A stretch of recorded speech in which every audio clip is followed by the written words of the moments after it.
इस बच्चे का प्लेनेट डिस्ट्रॉय हो रहा है, इसलिए बच्चे को बचाने के लिए उसके माँ बाप उसे एक छोटे से स्पेसशिप में एक मछली के साथ डाल देते हैं और अपने खत्म हो रहे प्लेनेट से दूर भेज देते हैं। लेकिन उसके साथ एक दूसरे प्लेनेट से एक और छोटा बच्चा भी आ रहा था। ब्लू वाला बच्चा एक मेटेओरॉइड से टकराकर दूसरे बच्चे के साथ में अर्थ में एंटर करता है। ब्लू बच्चा जैसे ही एक घर की ओर जा रहा होता है, तभी उस दूसरे बच्चे का शिप उसके शिप को टक्कर मार देता है, जिससे दूसरा बच्चा अच्छे घर में गिर जाता है और ब्लू वाला बच्चा जेल में पहुंच जाता है। तो जेल में बदमाश उसे गलत बात सिखा रहे थे और बुरी बुरी चीजें दिखा रहे थे और दूसरा बच्चा अपने घर में उड़ते हुए मजे कर रहा होता है। वही दूसरी ओर ब्लू वाला बच्चा जेल में तरह तरह की खतरनाक चीजें और हथियार बना रहा था। कुछ दिन बाद जेलर उसे स्कूल भेज देता है। वहाँ पर फिर से उसे वही बच्चा दिखाई देता है जो अपनी पावर का यूज करके सबको दिखा रहा था और अपने लेजर पावर से पॉपकॉर्न को भी पका देता है। ब्लू वाला लड़का सोचता है कि वो भी पॉपकॉर्न को पकाएगा और वो एक मशीन बनाता है, लेकिन पॉपकॉर्न पकने की बजाय उसमें आग लग जाती है। पावरफुल बच्चा उसे बुझाकर स्कूल में सबका हीरो बन जाता है और ब्लू वाले बच्चे की किस्मत ही खराब है, इसलिए सब उसे विलन समझने लगते हैं, क्योंकि वो जितना अच्छा बनने की कोशिश करता तो काम उतने ही बिगड़ जाते और शक्तिशाली बच्चा उसके काम को बुरा दिखाकर सबकी नजर में हीरो बन जाता है। तब ब्लू वाला बच्चा सोचता है कि अगर मैं अच्छा नहीं बन सकता तो क्यों ना सबसे बुरा बन जाऊं, जिसके बाद वो स्कूल में धमाका कर देता है और वापस जेल चला जाता है।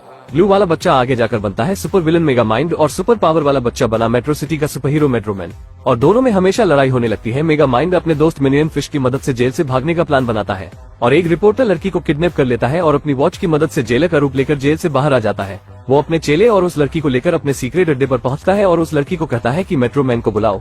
मेगा माइंड टीवी से मेट्रोमैन और पूरी सिटी को बोलता है कि तुम लोग आज का दिन नहीं भूलोगे जिस पर मेट्रोमैन उसको जेल भेजने की धमकी देता है। लेकिन मेगा माइंड दिखाता है कि उसने उसकी गर्लफ्रेंड को किडनैप कर लिया है। तो मेट्रोमैन उसका पता पूछता है तो वो लड़की उसका पता बता देती है। ये सुनते ही मेट्रोमैन उसको बचाने जाता है, पर वो गलत पता होता है और मेट्रोमैन उसके बिछाए जाल में फंस जाता है और ये सब सिटी वाले भी देख रहे थे। और तभी मेगा माइंड उस पर सूरज की लेजर से हमला कर देता है और एक जोरदार धमाके के साथ मेट्रोमैन का कंकाल उड़ते हुए उसके ऊपर आकर गिरता है। मेट्रोमैन को हराने के बाद मेगा माइंड को भरोसा ही नहीं होता कि मेट्रोमैन सच में मर गया। तो वो कुछ दिनों तक पार्टियां करता है, पर वो थोड़े ही टाइम में उदास रहने लगता है क्योंकि अब उससे लड़ने वाला कोई नहीं था। तभी उसे एक रिपोर्टर लड़की से आइडिया मिलता है कि हीरो को बनाया भी जा सकता है, इसलिए वो मेट्रोमैन के डीएनए से एक हीरो बनाने का सोचता है और उसके पावर को एक अच्छे आदमी को देना चाहता है। पर रिपोर्टर लड़की मेगा माइंड के खुफिया अड्डे पर पहुंच जाती है और उससे लड़ने लगती है और इसी बीच लड़की की गलती से वो मेट्रोमैन की पावर वाला हथियार चल जाता है, जिससे पावर कैप्सूल पास में खड़े एक भोंदू से लड़के को लग जाता है, जिससे इसमें भी मेट्रोमैन की शक्तियां आ जाती है। तो मछली बोलती है ये भूतनी का हीरो बनने के लायक नहीं है, लेकिन मेगा माइंड उसकी बात को काट देता है और रूप बदलकर उसको कहता है मैं इस दुनिया का पापा हूँ और हम तुम्हें हीरो बनने की ट्रेनिंग देने आए हैं और तुम इस सिटी के नए सुपर हीरो हो और तुम्हें सबको सुपरविलन मेगा माइंड से बचाना है। और दूसरी तरफ मेगा माइंड को भी रिपोर्टर दीदी से प्यार हो जाता है। ट्रेनिंग देने के बाद मेगा माइंड उस लड़के को सुपर हीरो सूट देकर कहता है अब तुम तैयार हो। मेगा माइंड टाइटन से लड़ने की तैयारी कर रहा था, तभी मेगा माइंड मिनियन से कहता है मुझे कहीं जाना है। तो मिनियन को पता चल जाता है कि मेगा माइंड को रिपोर्टर दीदी से प्यार हो गया है, जिससे उन दोनों के बीच में लड़ाई हो जाती है और मिनियन उसे छोड़कर चली जाती है। जिसके बाद वो उसी आदमी का रूप बनाकर रिपोर्टर दीदी से मिलने जाता है, पर इधर वो नया सुपर हीरो टाइटन उसी रिपोर्टर से कहता है मैं तुमसे प्यार करता हूँ और उसे पटाने के लिए 2-4 बार ऊपर से गिराता है और बास्केटबॉल की तरह उछालता है। तो लड़की उसके इन्हीं हरकतों के कारण मना कर देती है और मेगा माइंड भी बेरी के रूप में रिपोर्टर को किस करने लगता है, मगर गलती से लड़की उसकी वॉच का बटन दबा देती है, जिससे उसको पता चल जाता है कि वो सुपर विलन मेगा माइंड है और वो उसको छोड़कर चली जाती है। पर अगले ही दिन mega mind super hero Titan से लड़ने जाता है, लेकिन सारा दिन निकल जाता है और ये टाइटन का बच्चा उससे लड़ने ही नहीं आया। तो मेगा माइंड उसके घर जाकर बताता है कि उसने उसकी क्रश रिपोर्टर को पटा लिया, जिससे टाइटन को गुस्सा आ जाता है और उन दोनों की आपस में जबरदस्त लड़ाई होने लगती है। पर मेगा माइंड इस लड़ाई में हारने लगता है, तो वो टाइटन से उसको जेल में छोड़ने के लिए बोलता है। तो टाइटन कहता है हट मेरा कद्दू छोड़ेगा जेल। तभी मेगा माइंड उस पर भी कॉपर की बॉल गिरा देता है और सोचता है कि मेट्रोमैन की तरह इसकी भी शक्तियां कमजोर हो जाएगी, पर टाइटन कॉपर बॉल को ही तोड़ देता है। ये देखकर मेगा माइंड अचंभा रह जाता है। मेगा माइंड और बनाट को लड़ता देखकर शहर वाले कहते हैं कि हमें बचाने वाला सुपर हीरो आ गया और सभी बनाट की तारीफ करने लगते हैं। लेकिन ये भूतनी का तो टकले को टपली मारकर कहता है भाग भूतनी के, और मेगा माइंड भी जैसे तैसे अपनी जान बचाकर रिपोर्टर के पास पहुंचता है और उसको बताता है कि अगर हमने बनाट को नहीं रोका तो वो सबकी पुंगी बजा देगा। फिर ये दोनों मेट्रोमैन के खुफिया घर के लिए निकल पड़ते हैं और मेट्रोमैन के घर में सुराग ढूंढने लगते हैं, जिससे कि बनाट की कमजोरी का पता लगाकर उससे निपट सके। लेकिन तभी पीछे से मेट्रोमैन भी वहां आ जाता है। तो ये दोनों मेट्रोमैन को देखते ही कहते हैं हमने सोचा था कि तुम मर चुके हो। तो इस पर मेट्रोमैन बताता है कि उस दिन मैंने कॉपर को अपनी कमजोरी बताकर मरने का नाटक किया था, जिससे कि मैं अपनी जिंदगी को सुकून से जी सकूं।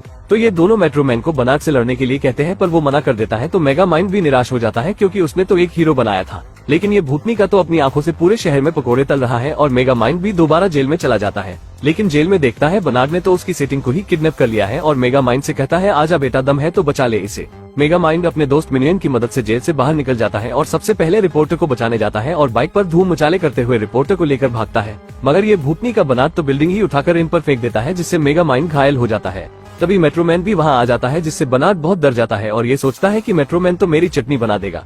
और मेट्रोमैन को देखते ही यहाँ से रफू चक्कर होने लगता है कि तभी मेट्रोमैन उसे पकड़ लेता है और कहता है चला जा भूतनी के दोबारा दिख मत जाइयो। तो बनाट वहाँ से गोली की स्पीड में निकल लेता है, लेकिन थोड़ी ही देर में बनाट समझ जाता है कि वो मेट्रोमैन नहीं बल्कि मेगा माइंड है। तो ये अपनी आंखों से मेगा माइंड के पकौड़े तलने ही वाला होता है कि तभी ये सफेद कपड़ा मेगा माइंड को बताती है कि तुम्हारी गायब होने वाली कार पीछे खड़ी है। तो मेगा माइंड अपनी कार से वही गन निकालता है जिससे इस चिलगुजे को शक्तियां मिली थी। तो बनाट मेगा माइंड को कार से बाहर निकालकर ऊपर आसमान में फेंक देता है। तो मेगा माइंड कहता है अरे मम्मी लग गई रे, और नीचे आते ही अपनी गन से बनाट की सारी शक्तियां वापस खींच लेता है और कहता है इस भूतनी के बनाट की तो सारी हवा निकल गई। और मिनियन के पास जाता है तो मिनियन कहता है भाई आज तो मेरा खेल खत्म, हमारा साथ यही तक था, और मरने का नाटक करने लगता है। लेकिन तभी मेगा माइंड मिनियन को उठाकर पानी में फेंक देता है, जिसके बाद मेगा माइंड पूरे शहर का हीरो बन जाता है और सभी लोग इसे पसंद करने लगते हैं और इसकी बड़ी सी मूर्ति भी बनाते हैं और इसके स्वागत के लिए बड़ा समारोह भी रखा जाता है जिसमें मेट्रोमैन भी इसे देखने आता है और मूवी यहीं पर ही खत्म हो जाती है। दोस्तों अगर यहाँ तक आ ही गए हो तो वीडियो को एक लाइक जरूर करें और भी ऐसी ही मूवी एक्सप्लेन वीडियो देखने के लिए चैनल को भी जरूर सब्सक्राइब करें। हम मिलेंगे आपसे बहुत जल्द अगली ऐसी ही धमाकेदार वीडियो में, तब तक के लिए गुड बाय।